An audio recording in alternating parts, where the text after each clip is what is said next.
अब भारत की defence manufacturing organisation ने एक ऐसे प्रोडक्शन पर काम करना शुरू कर दिया है जिससे डिफेंस इक्विपमेंट के मामले में भारत की पकड़ पहले से दोगुनी हो चुकी है।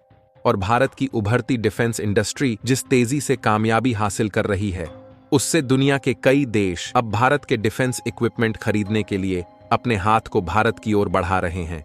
क्योंकि जहां पिछले कुछ दिनों पहले गुयाना ने भारत से डोनियर एयरक्राफ्ट खरीदने की डील को फाइनल किया, यही नहीं, इसके अलावा अब जो भारत करने जा रहा है उसे सुनकर आप भी हैरत में पड़ जाएंगे। दरअसल हाल ही में एक खबर निकल कर आई कि जो पाकिस्तान के पास एडवांस J-17 थंडर एयरक्राफ्ट है, उसके इंजन भारत खुद डेवलप करने जा रहा है। और आपको बता दें कि जो पाकिस्तान के पास एयरक्राफ्ट है, ये कोई छोटा मोटा एयरक्राफ्ट नहीं है, बल्कि ये एक लाइट वेट सिंगल इंजन वाला मल्टी रोल कॉम्बैट एयरक्राफ्ट है।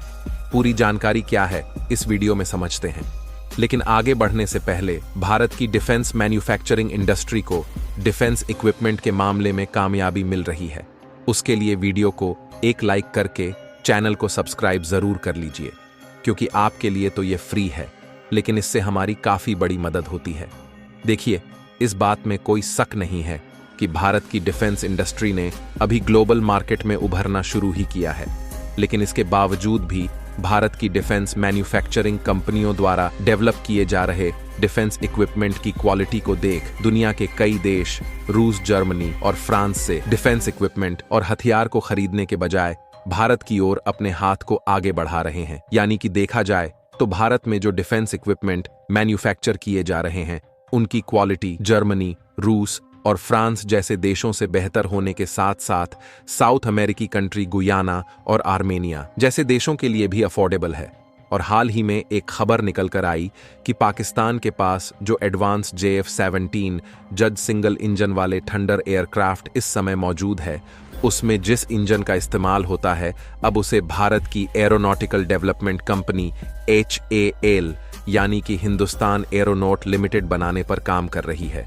वैसे आपको बता दें कि इसमें RD-33 इंजन का उपयोग किया जाता है, जिसके डेवलपमेंट के लिए हिंदुस्तान एरोनॉटिक लिमिटेड ने रूस के साथ एक AOD एग्रीमेंट भी कर लिया है।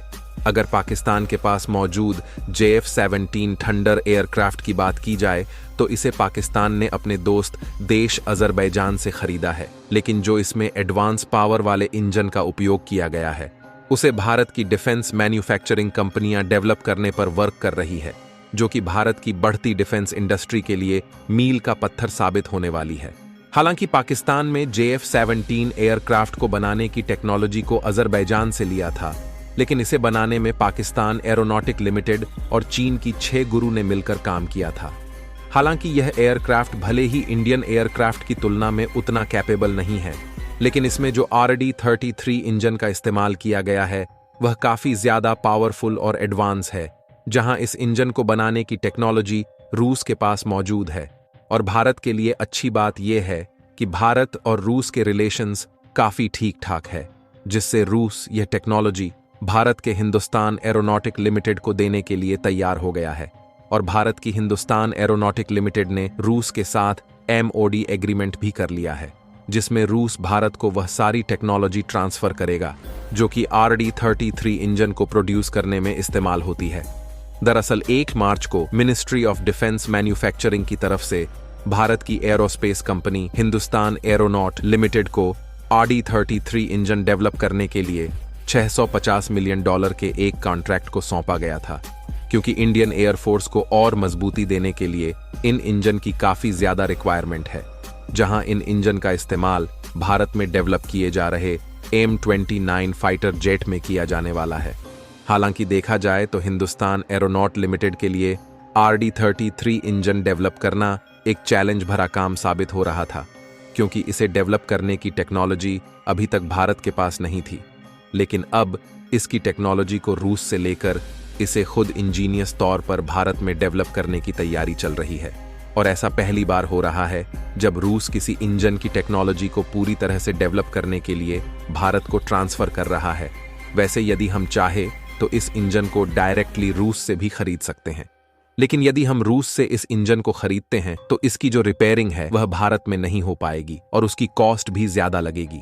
जबकि इसे भारत में खुद डेवलप किए जाने से इसकी रिपेयरिंग भारत में हो जाएगी और मैन्युफैक्चरिंग कॉस्ट बहुत कम लगने वाली है। खैर, यदि इस रिपोर्ट को देखें तो इसके मुताबिक हिंदुस्तान एरोनॉटिक्स लिमिटेड को लगभग 100 इंजन बनाने का ऑर्डर रिसीव हुआ है, जहां इस इंजन को लगभग 5 फेज में डेवलप किया जाएगा, जिसमें से पहले 3 फेज की डेवलपिंग और टेस्टिंग दोनों साथ साथ की जाएगी, जबकि 5वें फेज में जो डेवलपमेंट होगी उसमें जो मटेरियल्स भी इस्तेमाल होने हैं उसको भी रूस ही प्रोवाइड करने वाला है और भारत में इस इंजन का प्रोडक्शन किया जाएगा। तो इससे भारत को 2 बड़े फायदे हैं। अगर पहले की बात करें तो इस इंजन का इस्तेमाल भारत अपनी डिफेंस सिक्योरिटी को और भी ज्यादा बढ़ा सकेगा, क्योंकि इस समय देखा जाए तो वैसे भी भारत के लिए खतरा बनता जा रहा है और ऐसे में भारत के पास एडवांस फाइटर जेट और वेपन्स होना काफी ज्यादा जरूरी।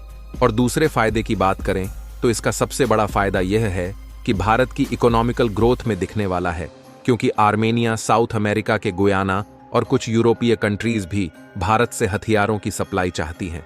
तो ऐसे में भारत को अपनी डिफेंस प्रोडक्शन की कैपेसिटी बढ़ाना काफी ज्यादा जरूरी हो गया है। और देखा जाए तो हाल ही में गुयाना की तरफ से एयरक्राफ्ट एक्वायर करने के लिए $29 मिलियन का ऑर्डर भी भारत को रिसीव हो चुका है। तो ऐसे में हम एयरक्राफ्ट के लिए खुद से भारत में कम कास्ट में RD-33 जैसे इंजन का प्रोडक्शन करके उसे एयरक्राफ्ट में यूज करके दूसरे देशों को एक्सपोर्ट करेंगे। यहां तक कि भारत में जो इस समय अर्जुन टैंक्स डेवलप किए जा रहे हैं उसकी डिमांड ऑलरेडी अफ्रीकी देशों में चल रही है, क्योंकि भारत जो अर्जुन टैंक्स बना रहा है वह पूरी तरह से AI पर बेस्ड है, जिससे यह ऑटोमेटिक किसी भी टारगेट पर फायर कर सकता है। और इसी के कारण किसी भी देश के टैंक्स भारत में डेवलप किया जा रहे अर्जुन टैंक्स से पीछे हट जाते हैं। यानी कि भारत जिस तरह से डिफेंस के मामले में अपनी पहचान बना रहा है, उससे आने वाले समय में ज्यादा से ज्यादा देश डिफेंस के मामले में भारत पर अपनी डिपेंडेंसी को बरकरार करने वाले हैं। बाकी आप लोगों को क्या लगता है कि जिस तरह से भारत डिफेंस इंडस्ट्री में कामयाबी हासिल कर रहा है, उससे आने वाले समय में Bharat number 1 defence exporter country बन पाएगा या नहीं? भारत के डिफेंस इक्विपमेंट की डिमांड दूसरे देशों में भी बढ़ रही है। उसके लिए वीडियो को एक लाइक करके अपने मित्रों तक शेयर जरूर करें, ताकि उन्हें भी जानकारी मिल सके। इसी तरह और भी नॉलेजेबल वीडियो देखने के लिए चैनल को सब्सक्राइब करके बेल नोटिफिकेशन को ऑल पर जरूर सेलेक्ट करें। जय श्री राम, जय हिंद, जय भारत।